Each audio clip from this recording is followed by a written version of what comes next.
Bonjour à tous, ici Mdol et bienvenue dans cette vidéo, ce troisième numéro Focus On de la chaîne, cette fois-ci consacré à Carrie, réalisé par Brian De Palma, sorti en 1976. Ici, je l'ai en Blu-ray, je l'avais déjà présenté. Alors avant toute chose, merci de vous abonner, d'accord, bienvenue.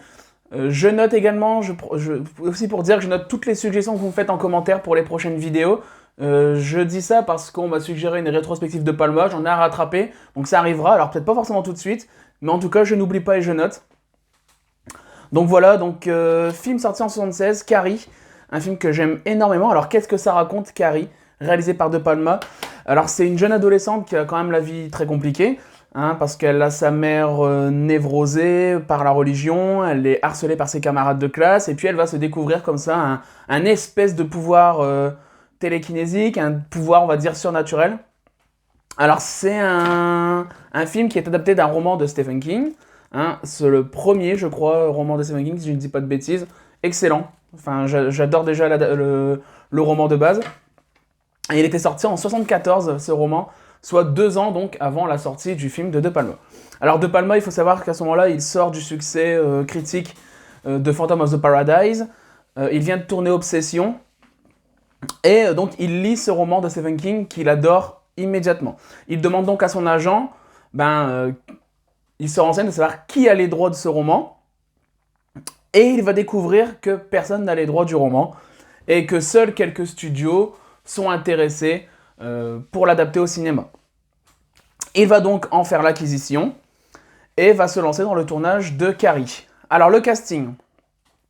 En tête de casting, on a Sissy Spacek, excellente actrice, et en fait, il ne pense pas tout de suite à Sissy Spacek pour le rôle de Carrie, et en fait, c'est la femme du décorateur de Phantom of the Paradise, et donc de Carrie.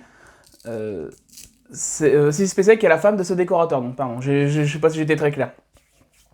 Brian De Palma fait passer l'audition à Sissy Spacek, et il est immédiatement sous le charme. Ensuite, dans le rôle de la mère névrosée, il prend Piper Laurie, qui joue donc le rôle de cette mère névrosée, et qui n'est plus apparue au cinéma depuis 1961, donc on est en 76, donc ça fait une petite quinzaine d'années qu'elle n'est plus apparue sur grand écran, et c'était dans L'Arnaqueur, dernier film dans lequel elle était apparue. Ensuite de casting, on a Nancy Allen. Alors Nancy Allen, elle joue le rôle de Chris, qui est un peu la garce, qui harcèle Carrie. Alors au départ, c'était elle qui était pressentie pour jouer le rôle de Carrie, et je suis assez content qu'ils aient gardé Sissy Spacek. Son copain à cette fameuse Chris, c'est John Travolta. John Travolta qui va jouer le rôle donc de Billy Nolan et qui est connu à cette époque-là, donc on est quelques années avant La Fête du Samedi Soir, avant Grease, tout ça. Mais il est connu pour une série américaine du nom de Welcome Back, Kotter, que je ne connais absolument pas, mais il y avait son petit succès sur le petit écran à l'époque. Et ensuite, on a aussi le couple Tommy Ross et Susan, donc qui est joué par William Kate et Amy Harving. Et en fait, c'était 2 acteurs qui étaient à ce moment-là en plein essai pour jouer les rôles respectifs de Luke Skywalker et de la princesse Leia dans La Guerre des Étoiles. Donc voilà, c'est assez rigolo de savoir toujours un peu le parcours de chacun. Il faut savoir également que Sissy Spacek avait été pressentie pour jouer Leia dans La Guerre des Étoiles. Alors Sissy Spacek va vraiment vivre ce tournage de façon très particulière. Elle va vraiment vivre en ermite. Elle va s'écarter de toutes les personnes du tournage. Elle va se mettre dans l'ombre pour regarder ses camarades jouer. Elle va nouer aucun lien avec les acteurs. Sa loge sera remplie de livres religieux. Il y aura de la musique classique à pas en boucle. Tout ça pour qu'on ressentir ce que peut ressentir Carrie au sein de son domicile familial. Alors on démarre sur l'analyse. Alors dans un premier temps, je vais analyser le lien que Brian De Palma nous fait jouer avec la compassion. Dès le départ, on a ce plan sur le terrain de volley-ball, très en hauteur, on voit les adolescents jouer au volley, et puis progressivement, le cadre va se refermer directement comme ça sur Carrie, et à ce moment-là, on s'entend en fond les insultes qui commencent à fuser. Ce plan a pour but dès le départ de créer une icône, de créer cette icône qui est en fait, aux yeux de tous, un monstre, si je peux m'exprimer comme ça, et qui va devenir en fait victime. Dès lors, dès le premier plan, on a déjà de la compassion pour le personnage de Carrie White,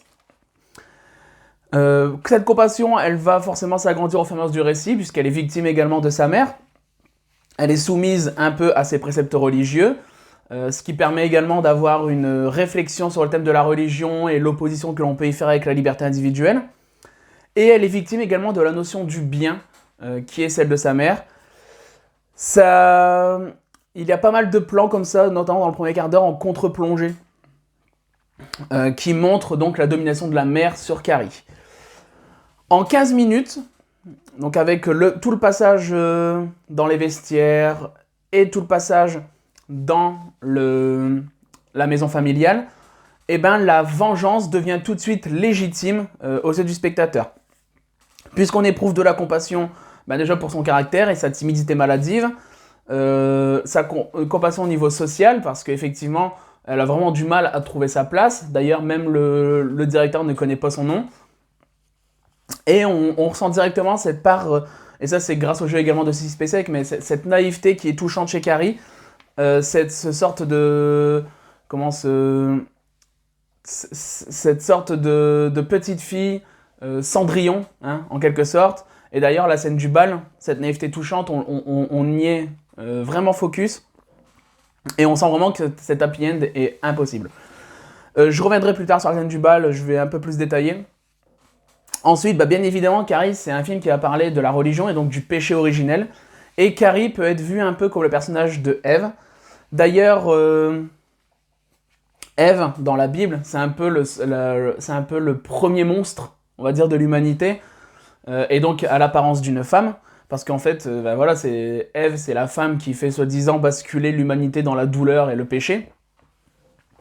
Et bien là, en fait, dès le premier plan, c'est-à-dire dans le vestiaire, on a ce plan séquence, hein, Brian De Palma oblige, Brian De Palma adore les plans séquences. Donc là, on a ce plan séquence dans le vestiaire, où on peut considérer le vestiaire comme le jardin d'Éden, avec tous ces corps de filles nues. Et d'ailleurs, ça renforce aussi un peu, je veux dire, le fantasme masculin qui est de pouvoir avoir ce côté voyeuriste dans les vestiaires des filles quand on est au lycée. Donc on a ce jardin d'Éden avec tous les corps des filles nues, et puis Carrie, en fait Carrie, lors de cette scène, c'est son corps qui devient femme, et donc qui devient ce monstre aux yeux de la Bible, en quelque sorte. Le corps devient objet de honte, on peut dire ça, objet de honte, et d'ailleurs son appel à l'aide, je le trouve glaçant dans cette scène. Et la réponse qu'elle a, c'est juste les sarcasmes, les moqueries, et d'ailleurs, quand la professeure, Madame Collins, je crois, hein, ouais, la retrouve, Carrie est quasiment en position quasi fétale, hein. Voilà, donc là, je peux développer, on voit tout de suite la thématique et ce que veut dire Brian De Palma derrière ce plan.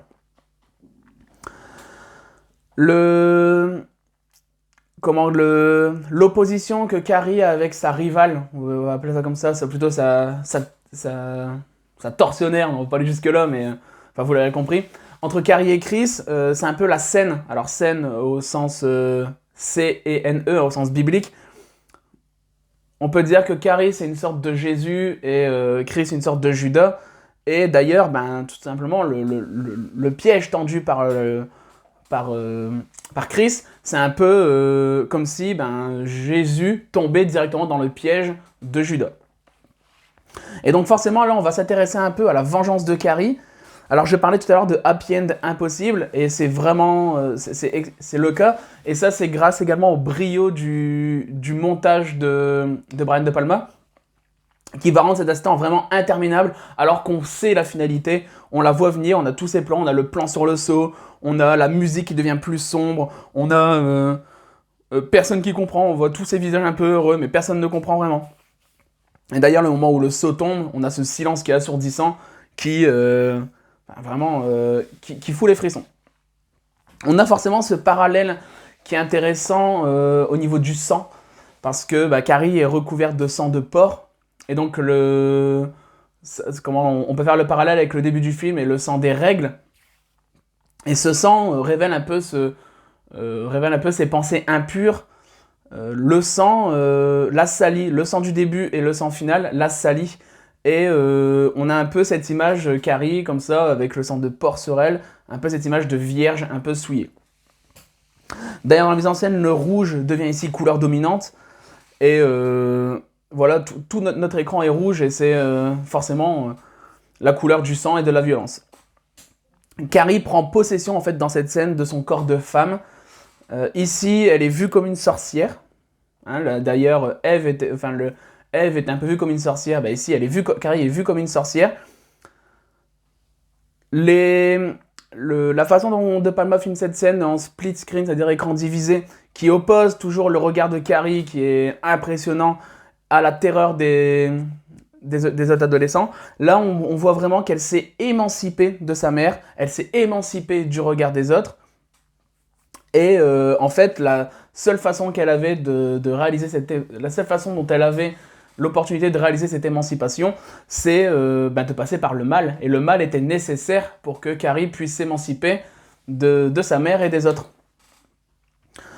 Voilà, c'est vachement intelligent. On voit maintenant des films un peu féministes qui ont loin d'avoir cette réflexion-là, notamment dans la mise en scène. Ici, c'est vraiment rondement mené. On a ensuite toute cette succession de scènes un peu spectaculaires. On a en fait ces scènes spectaculaires, donc on a forcément tous ces morts dans le bal, on a la scène d'accident de voiture, et avant d'arriver pour le drame final dans le domicile familial. Je trouve que ces scènes spectaculaires rendent la violence dont fait preuve Carrie lors de ces scènes rend son personnage vachement troublant. On a en même temps ce côté fasciné. Moi, je suis fasciné quand je la vois faire ça, mais en même temps terrifié. Et je trouve ça vachement intéressant. Et puis, on arrive donc dans le domicile familial, la scène de la crucifixion. Alors forcément, ça renvoie au Christ. Bon, ça se voit tout de suite. Et la façon, je trouve que chaque coup envoyé rappelle la douleur que Carrie a pu ressentir au fur et à mesure de sa vie. Le dernier plan, alors j'en parle brièvement, mais parce on se pose toujours la question, maintenant avec le recul, je l'ai montré à quelques amis il n'y a pas longtemps et ça fait rien, mais cette main qui sort dans l'imagination de Suzanne, cette main qui sort de terre pour aller la choper dans son rêve, bah voilà, c'est mythique parce que ça a été repris des dizaines de fois, hein, The Descent, Evil Dead de Sam Raimi et d'autres. Bref, voilà, moi je trouve que je retirerais cette scène pour un moment. Carrie, c'est aussi un regard cynique sur la religion et sur la sexualité. Il y a une opposition constante dans le film entre religion et sexualité. Hein. D'ailleurs, dans la scène d'intro, et la sexualisation, on va dire, des corps, notamment du corps de Carrie, avec cette petite musique douce et la voir comme ça prendre sa douche de manière un peu sensuelle. Cette sexualisation, elle est même un peu moquée, parce que elle est utilisée un peu comme objet de négociation à un moment avec Chris et Billy Nolan, où elle lui fait une fellation pour qu'il accepte d'aller chercher le sang de porc. Voilà, en fait, c'est comme si on lui faisait une offre entre le péché et le ridicule. Et je trouvais ça assez malin. Et puis, la scène de crucifixion finale, je ne peux m'empêcher de ressentir dans le visage et le comportement de la mère un plaisir un peu masochiste, lors de cette crucifixion. Plus largement, c'est aussi une critique assez acerbe des valeurs de la société américaine, de la société occidentale, qui est à ce moment-là en pleine mutation. C'est une œuvre qui est quand même vachement anticonformiste.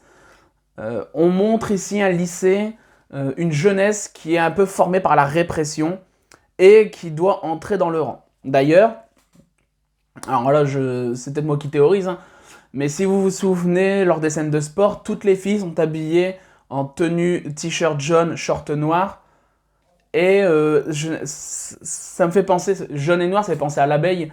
Et donc en fait, c'est un peu ça pour moi la métaphore, c'est qu'on voit c'est que dans Carrie, la jeunesse qui est dans Carrie, donc qui représente la jeunesse de cette époque-là, ce sont toutes des abeilles qu'on essaie de faire rentrer dans la ruche qui est la ruche qui est la société normée. Et puis, le personnage de Madame Collins, celle qui veut aider Carrie, elle est un peu paradoxale également parce que elle essaye de faire en fait elle y va avec bienveillance, mais en fin de compte, elle essaye de faire entrer Carrie dans le rang avec les autres, et c'est peut-être pas forcément ce que veut Carrie. En fait, elle veut que Carrie soit dans le rang avec les autres. C'est une façon un peu de s'occuper d'elle. Mais en même temps, elle n'a pas d'autre objectif que cela. Alors, pour conclure ce Focus On sur Carrie,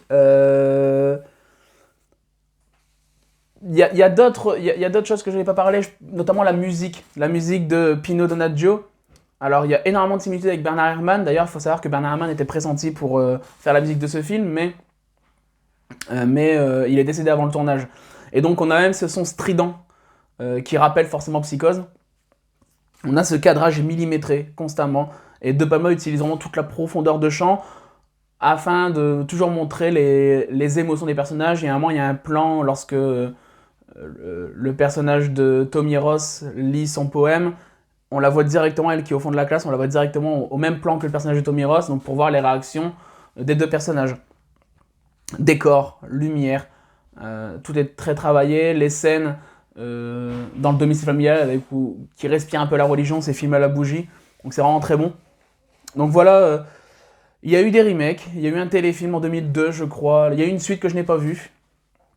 Il y a eu un remake en 2002 avec Angela Bettis qui joue bien dedans, mais bon voilà, c'est un téléfilm. Il y a eu un remake en 2013 qui casse pas trop pattes à un canard, qui est loin d'égaler tout ça. Aucun remake n'égalera ce Carrie de Palma. Aucun remake ne transmettra cette opposition entre tristesse et terreur que le spectateur peut ressentir. Aucun remake n'arrivera comme ça à montrer ce basculement vers la monstruosité. Le regard de Sissy Spacek, elle restera à tout jamais marquée dans l'histoire du cinéma. Voilà, il y a certains visages marquants dans le cinéma d'horreur et je trouve que Carrie, c'est un visage marquant. C'est un film qui n'a pas eu d'Oscar. Malgré les nombreuses nominations, Sissy Spacek et Piper Laurie étaient nommées donc, dans meilleure actrice et meilleure actrice dans un second rôle. Elles n'ont pas eu l'Oscar. C'est pas grave, elles ont eu quelques prix dans le festival un peu plus de genre. Pas trop, voilà, c'est dommage, mais bon, après, je ne sais pas ce qu'il y avait à cette époque-là non plus. Donc voilà tout ce que je pouvais vous dire sur Carrie, réalisé par Brian De Palma. J'espère que cette vidéo vous aura plu. Moi, j'ai pris énormément de plaisir à la préparer et à la faire. Donc si vous ne l'avez pas vue, et que vous avez quand même regardé la vidéo malgré les spoils, ben, jetez-vous sur Carrie de Palma. Jetez-vous également sur le bouquin si vous n'avez pas vu, si vous n'avez pas lu et que vous avez vu le film. Bon, incroyable, c'est très fidèle. De Palma était assez fidèle, mais a développé les thématiques qui lui étaient chères quand même, mine de rien. Donc voilà, on se retrouve bientôt pour une prochaine vidéo. Donc pour l'instant, les critiques en salle, bah, c'est un peu, voilà, c'est un peu au point mort parce que vous connaissez le contexte. Ça reprendra quand ça reprendra. Et puis, voilà, j'ai essayé de développer un peu d'autres vidéos, un peu de cette thématique, de ce style-là. Donc on verra donc, dans les prochaines semaines. En attendant, je vous souhaite une très bonne journée et on se dit à très bientôt. Salut!